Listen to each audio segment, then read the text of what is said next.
Dikumur-kumur, dikunyah-kunyah. Assalamualaikum semuanya. Halo Sobat PMI semuanya, gimana nih kabar kalian? Semoga kalian semua sehat walafiat ya. Oke, jadi saya perwakilan dari kelompok 4 yaitu kelompok Sunan Giri. Nah, ada yang tahu nggak sih mau ngapain di sini? Oke, jadi ada pepatah yang mengatakan bahwa jangan lihat siapa yang berbicara, namun lihat apa yang dibicarakan. Maka dari itu, di sini saya akan membahas tentang yang pertama itu adalah latar belakang berdirinya PMII. Yang kedua, tujuan, makna, dan filosofi PMII. Dan yang ketiga, ada struktural PMII. Oke, sebelum lanjut, aku ada pantun nih. Ada King Kong di Taman Mini. Jangan bengong, ayo simak video ini. Oke, jadi gimana sih latar belakang berdirinya PMI itu? Nah, sebenarnya lahirnya PMI itu tidak berjalan mulus, tapi banyak sekali hambatan dan rintangannya. Nah, hasrat mendirikan organisasi NU itu sebenarnya sudah lama bergejolak. Namun, dari pihak NU itu belum memberikan green light karena belum menganggap perlu adanya organisasi tersendiri buat mewadahi anak-anak NU yang belajar di perguruan tinggi. Namun, melihat fenomena yang ini, kemauan keras anak-anak muda itu tak pernah luntur, bahkan semakin berkobar dari kampus ke kampus. Dan hal ini bisa dimengerti karena kondisi sosial politik pada tahun 50-an itu memang sangat memungkinkan untuk lahirnya organisasi baru. Di tahun ini juga banyak organisasi mahasiswa yang bermunculan di bawah naungan payung induknya. Misalkan saja seperti HMI dengan Masyumi, lalu ada SEMI dengan PSII, lalu GMNI dengan PNI, dan KMI dengan PERTI, lalu ada CGMI dengan PKI. Kemudian anak-anak NU itu ingin mendirikan wadah tersendiri dengan bernaungan di bawah Panji Bintang 9, dan benar keinginan itu kemudian diwujudkan dalam bentuk IMANU, Ikatan Mahasiswa Nahdlatul Ulama, pada akhir 1955 di Jakarta yang dipelopori oleh Wail Haris Sugianto. Sedangkan yang di Surakarta itu berdiri KMNU, Keluarga Mahasiswa Nahdlatul Ulama, yang dipelopori oleh Mustahal Ahmad, dan ada PMNU yaitu Persatuan Mahasiswa NU, berdiri di Bandung. Namun keberadaan beberapa organisasi Nahdien tersebut tidak direstui, bahkan ditentang oleh pihak pusat IPNU dan IBNU dengan alasan IPNU itu baru saja berdiri 2 tahun sebelumnya, yakni pada tanggal 24 Februari 1954 di Semarang. Dan IPNU punya kekhawatiran jika IMANU dan KMNU akan memperlemah eksistensi IPNU itu tersendiri. Nah, lalu ada gagasan pendirian organisasi mahasiswa NU itu muncul kembali pada Muktamar 2 IPNU di Pekalongan pada tanggal 1-5 Januari tahun 1957. Gagasan ini pun kembali ditentang karena dianggap akan menjadi pesaing bagi IPNU. Sebagai langkah komisi dan atas pertentangan tersebut, maka pada Muktamar 3 IPNU di Cirebon pada tanggal 27 sampai 31 Desember 1958 itu dibentuk Departemen Perguruan Tinggi IPNU yang diketuai oleh Ismail Maki, Yogyakarta, Namun dalam perjalanan antara IPNU dan Departemen PT-nya selalu terjadi ketimpangan dalam melaksanakan program organisasi. Nah, hal ini itu disebabkan oleh perbedaan cara pandang yang diterapkan oleh mahasiswa dan dengan pelajar yang menjadi pimpinan pusat IPNU. Di samping itu, para mahasiswa pun tidak bebas dalam melakukan sikap politik karena selalu diawasi oleh PP IPNU.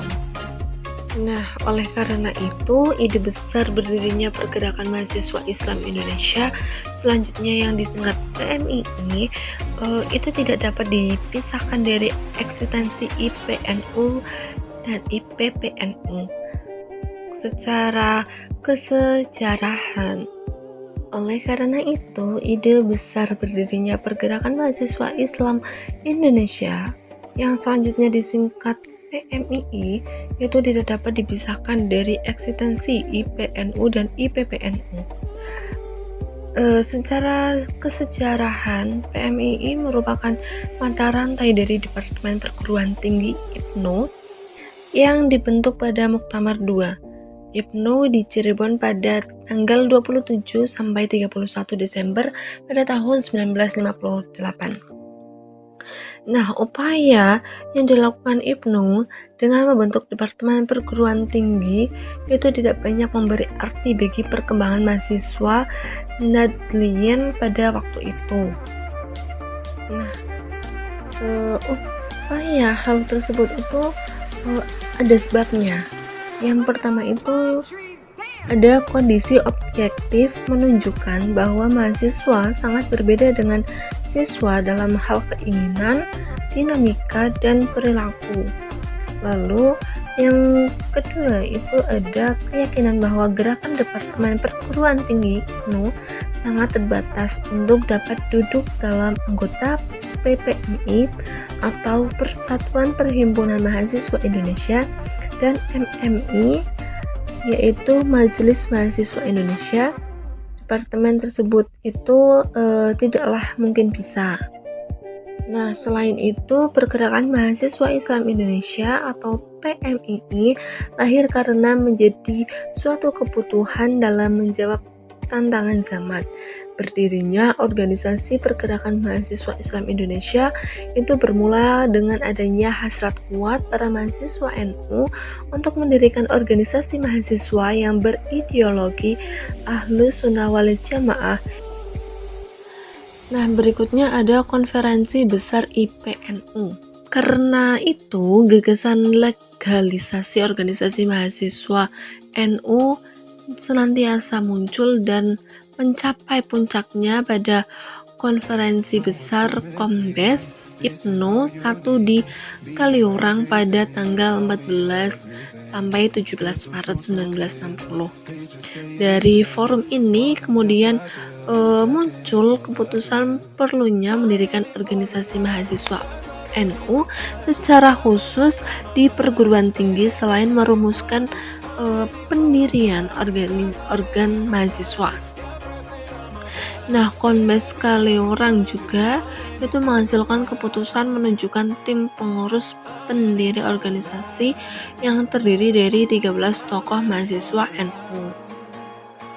Nah, 13 tokoh mahasiswa NU itu yang pertama ada Khalid Mawardi dari Jakarta, lalu ada Muhammad Said Budairi dari Jakarta juga, dan ada Muhammad Sobih Ubaid dari Jakarta, lalu ada Makmun Syukriya dari Bandung, lalu ada Hilman dari Bandung, terus Ismail Maki dari Yogyakarta, Munsif Nakrawi dari Yogyakarta, Nuril Huda Sawidi dari Surakarta, terus ada Laili Mansur dari Surakarta, ada Wahab Jailani dari Semarang, ada Hizbullah Huda dari Surabaya, ada Muhammad Khalid Narbuko dari Malang, dan yang terakhir itu ada Ahmad Hussein dari Makassar. Nah, sebelum melakukan musyawarah, mahasiswa Nadliyin 3 dari 13 orang tersebut yaitu Hizbullah Huda, Said Budairi, dan Muhammad Ma'mun Syukri BA pada tanggal 19 Maret 1960 itu berangkat ke Jakarta untuk menghadap Ketua Tanfiziah IBNU Kiai Dr. Idham Khalid untuk meminta nasihat sebagai pedoman pokok permusyawaratan yang akan dilakukan. Nah, lalu pada pertemuan dengan PBNU pada tanggal 24 Maret 1960, Ketua PBNU itu menekankan hendaknya organisasi yang akan dibentuk itu harus benar-benar dapat diandalkan sebagai kader Partai NU dan menjadi mahasiswa yang berprinsip ilmu untuk diamalkan bagi kepentingan rakyat, bukan ilmu untuk ilmu. Nah, selanjutnya itu pada tanggal 14 sampai 16 April tahun 1960 itu diadakan musyawarah mahasiswa Nadliyin di Taman Pendidikan Putri Khotijah yang sekarang menjadi Unsuri atau Sekolah Muamalat NU Wonokromo Surabaya yang menghasilkan beberapa keputusan. Yang pertama itu ada berdirinya organisasi Nadliyin dan organisasi tersebut diberi nama Pergerakan Mahasiswa Islam Indonesia. Lalu yang kedua itu penyusunan peraturan dasar PMII yang dalam mukodimahnya jelas dinyatakan bahwa PMII merupakan kelanjutan dari Departemen Perguruan Tinggi Ibnu IPPNU. Yang ketiga, ada persidangan dalam musyawarah mahasiswa Nadliyin itu dimulai pada tanggal 14 sampai 16 April 1960, sedangkan peraturan dasar PMII dinyatakan berlaku pada mulai pada 21 Syawal 1379 Hijriah atau bertepatan pada tanggal 17 April 1960. Sehingga PMII dinyatakan berdiri pada tanggal 17 April 1960 di MTS NU Kota Surabaya. Dan yang keempat itu memutuskan membentuk 3 orang formatur yaitu Haji Mahbub Junaidi sebagai Ketua Umum, Solid Mawardi sebagai Ketua 1, dan Muhammad Said Budairi sebagai Sekretaris Umum PBPMII. Susunan pengurus pusat PMII periode pertama ini baru tersusun secara lengkap pada bulan Mei 1960. Lalu seperti organisasi yang dependen terhadap NU, maka PBPMII dengan surat tanggal 8 Juni 1960 itu mengirimkan surat permohonan kepada PBNU untuk mengesahkan kepengurusan PBPMII. Pada tanggal 14 Juni 1960, PBNU menyatakan bahwa organisasi PMII dapat diterima dengan sah sebagai keluarga besar Partai NU dan diberi mandat untuk membentuk cabang-cabang di seluruh Indonesia. Nah, lalu musyawarah mahasiswa Nadliyin di Surabaya hanya menghasilkan peraturan dasar organisasi PMII. Maka untuk melengkapinya dibentuk suatu panitia kecil yang diketuai oleh Muhammad Said Budairi dan Fahru Razi Ahad untuk membuat anggaran rumah tangga PMII. Dalam sidang pleno 2 PBPMII yang diselenggarakan pada tanggal 8 sampai 9 September 1960. Peraturan rumah tangga PMII dinyatakan sah berlaku pada sidang itu. disahkan lambang PMII dan pokok-pokok aturan mengenai anggota baru. Nah, selanjutnya itu ada salah satu momentum sejarah perjalanan PMII yang membawa perubahan besar pada perjalanan PMII adalah dicetuskannya independensi PMII pada tanggal 14 Juni 1972 di Lawang Malang, Jawa Timur, yang kemudian kita kenal dengan Deklarasi Munarjati. Akhirnya deklarasi ini itu berkenaan dengan situasi politik nasional ketika peran partai politik dikebiri dan mulai dihapuskan termasuk terhadap Partai NU. Ditambah lagi dengan digiringnya peran mahasiswa dengan komando back to campus, keterlibatan PMII dalam dunia politik praktis yang terlalu jauh pada pemilu 1971 sangat merugikan PMII. Kondisi ini akhirnya disikapi dengan deklarasi perpisahannya PMII secara struktural dari Partai NU. Kemudian keputusan musyawarah besar 2 tentang independensi itu kemudian diperkuat dengan manifesto independensi yang dihasilkan Kongres 5 PMII di Ciloto, Bandung, Jawa Barat pada tanggal 28 Desember 1973. Selanjutnya kembali diperkokoh dengan penegasan Cibogo yang dihasilkan pada rapat pleno PB PMII di Cibogo pada tanggal 8 Oktober 1989.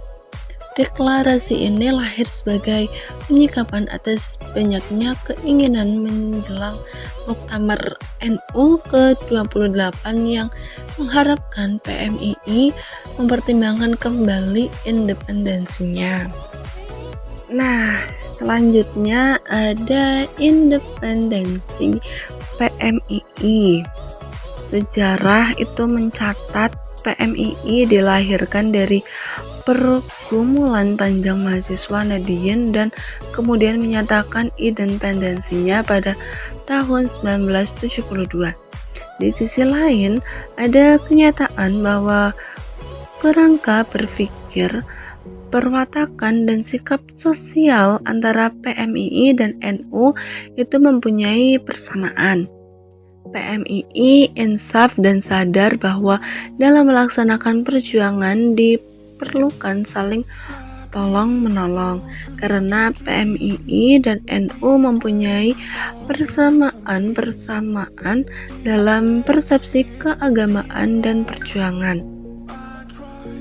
Maka untuk menghilangkan keraguan-keraguan serta saling curiga dan sebaliknya untuk menjalin kerjasama program secara kualitatif dan fungsional baik melalui program nyata maupun persiapan sumber daya manusia, PMII siap meningkatkan kualitas hubungan dengan NU atas prinsip kedaulatan organisasi penuh, independensi dan tidak ada intervensi secara struktural dan kelembagaan. Dan deklarasi ini dicetuskan dalam Kongres 10 PMII pada tanggal 27 Oktober 1991 di Asrama Haji Pondok Gede, Jakarta. Lalu pada tanggal 24 Desember 1991 itu PMII melakukan atau mempertegas deklarasi independensi PMII NU yaitu melalui musyawarah PB PMII di Cimacan, Jawa Barat. Dan PB PMII mengeluarkan keputusan tentang implementasi interdependensi PMII NU, menegaskan hubungan itu didasarkan pemikiran-pemikiran antara lain yang pertama yaitu dalam pandangan PMII ulama adalah pewaris para nabi. Ulama merupakan panutan karena di dalamnya terdapat pemahaman keagamaan. Oleh karena itu, independensi PMII-NU itu ditempatkan dalam konteks keteladanan NU dalam kehidupan bermasyarakat, berbangsa, dan bernegara. Nah, yang kedua itu adanya ikatan kesejahteraan dan bertautan antara PMI dan NU. Yang ketiga adanya persamaan paham keagamaan antara PMII dan NU. Yang keempat adanya persamaan kebangsaan. Dan yang kelima itu adanya persamaan kelompok sasaran. Nah, adanya persamaan kelompok sasaran PMII dan NU itu memiliki mayoritas anggota dari kalangan masyarakat kelas menengah ke bawah. Nah, persamaan lahan perjuangan ini semestinya melahirkan format perjuangan yang relatif sama pula. Sekurang-kurangnya terdapat 5 prinsip pokok yang semestinya dipegang bersama untuk merealisasikan interdependensi PMII-NU. Yang pertama ada ukhuwah Islamiyah, yang kedua ada amar ma'ruf nahi munkar, dan yang ketiga ada mabadi khairi ummah, yang keempat ada musawah, yang kelima ada hidup berdampingan dengan berdaulat secara benar, implementasi interdependensi PMII-NU diwujudkan dalam bentuk kerjasama.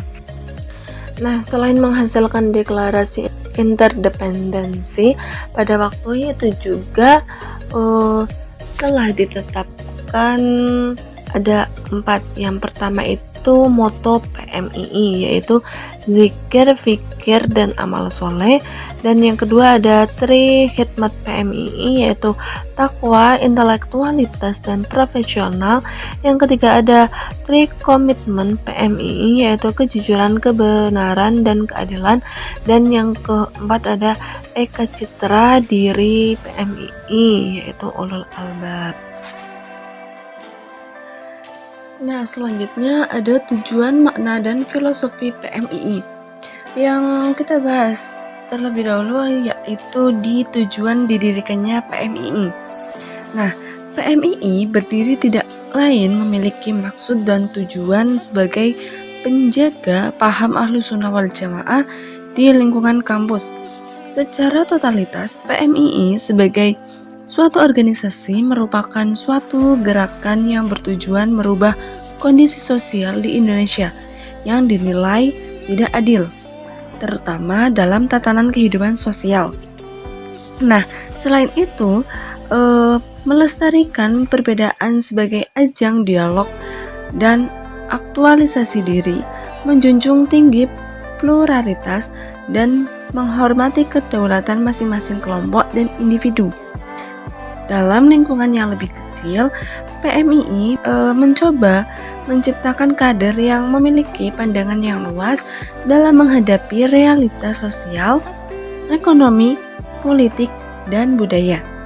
Memiliki paham yang komprehensif tentang berbagai macam paham pemikiran yang digunakan dalam menganalisa realitas yang ada, sehingga diharapkan seorang kader akan memposisikan diri secara kritis dan tidak terhegemoni oleh suatu paham atau koordinat yang dogmatis. Lalu yang kedua ada makna filosofi PMII. Nah, PMII itu terdiri dari 4 penggalan kata, yaitu yang pertama ada pergerakan. Nah, arti pergerakan itu dinamika dari hamba atau makhluk yang senantiasa maju bergerak menuju tujuan idealnya, memberikan rahmat bagi sekalian alam. Perwujudannya itu seperti membina dan mengembangkan potensi ilahiyah. Yang kedua ada membina dan mengembangkan potensi kemanusiaan. Yang ketiga tanggung jawab memberi rahmat pada lingkungannya, dan yang keempat itu gerakan menuju tujuan sebagai khalifah fil ard. Nah, yang kedua itu ada mahasiswa. Artinya adalah generasi muda yang menuntut ilmu di perguruan tinggi yang mempunyai identitas diri, di antaranya sebagai insan religius, sebagai insan akademik, sebagai insan sosial, sebagai insan yang mandiri.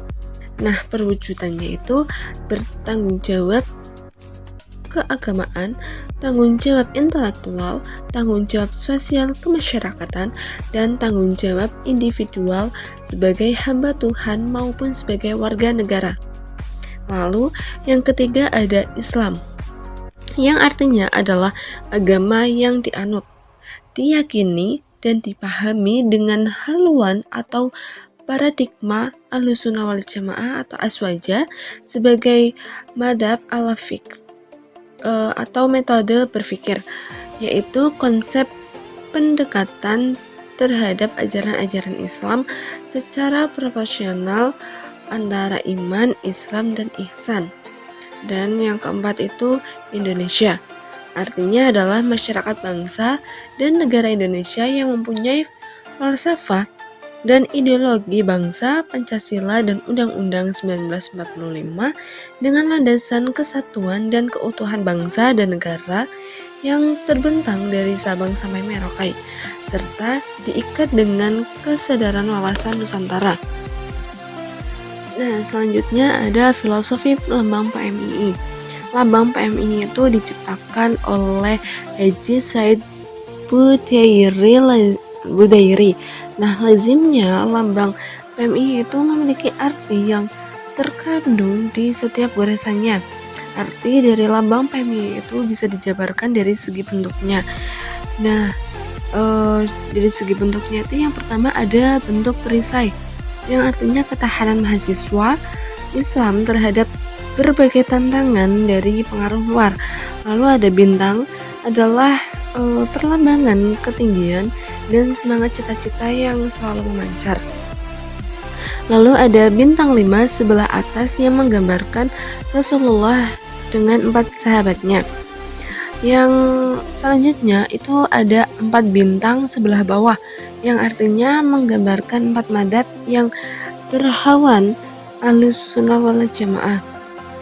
Lalu ada 9 bintang sebagai jumlah bintang dalam lambang dapat diartikan ganda, yakni Rasulullah dengan 4 orang sahabatnya serta 4 orang imam madhab itu dilaksana bintang yang selalu bersinar cermelang, lalu mempunyai kedudukan tinggi dan penerangan umat Islam. Dan yang terakhir itu 9 orang pemuka penyebar agama Islam di Indonesia yang disebut Wali Songo. Lalu dari warnanya, yang pertama itu warna biru, yang memiliki arti sebagaimana warna lukisan PMII. Itu berarti ke dalam ilmu pengetahuan yang harus dimiliki dan digali oleh warga penggerak. Biru juga menggambarkan lautan Indonesia yang mengelilingi kepulauan Indonesia yang merupakan kesatuan wawasan Nusantara. Lalu ada biru muda, yang artinya sebagaimana warna dasar perisai sebelah bawah itu memiliki arti ketinggian ilmu pengetahuan, budi pekerti, dan takwa. Lalu warna kuning sebagaimana warna dasar perisai sebelah bawah itu memiliki arti identitas kemahasiswaan yang menjadi sifat dasar pergerakan lambang kebesaran dan semangat yang selalu menyala serta penuh harapan menyongsong masa depan. Lalu kegunaan lambang itu digunakan pada papan nama, bendera, kop surat, stempel, badge, jaket atau pakaian, kartu anggota PMII, dan benda atau tempat lain yang tujuannya untuk menunjukkan identitas organisasi, dan ukuran lambang itu disesuaikan dengan besar wadah penggunanya. Nah, selanjutnya yang terakhir ada struktural PMII. Nah, PMI itu memiliki produk hukum dari mulai tingkatan PB sampai dengan rayon, yang mana dalam bentuk apapun produk hukum dari tingkatan struktural terendah harus mengikuti dan berlandasan pada produk hukum di atasnya. Dalam ADART PMII dijelaskan bahwasannya struktur PMII itu yang pertama ada pengurus besar atau PB, yang di bawahnya itu ada pengurus koordinator cabang atau PKC, yang ke bawahnya lagi ada pengurus cabang PC, lalu ada pengurus komisariat atau PK, dan yang terakhir itu ada pengurus rayon atau PR.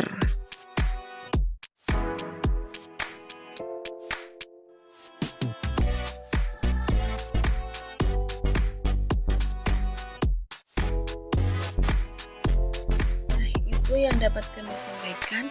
Jika ada salah, kami mohon maaf. Sekian dari kami izin pamit undur diri karena lebih baik sadar diri daripada memaksakan kehendak diri sendiri. Wassalamualaikum warahmatullahi wabarakatuh.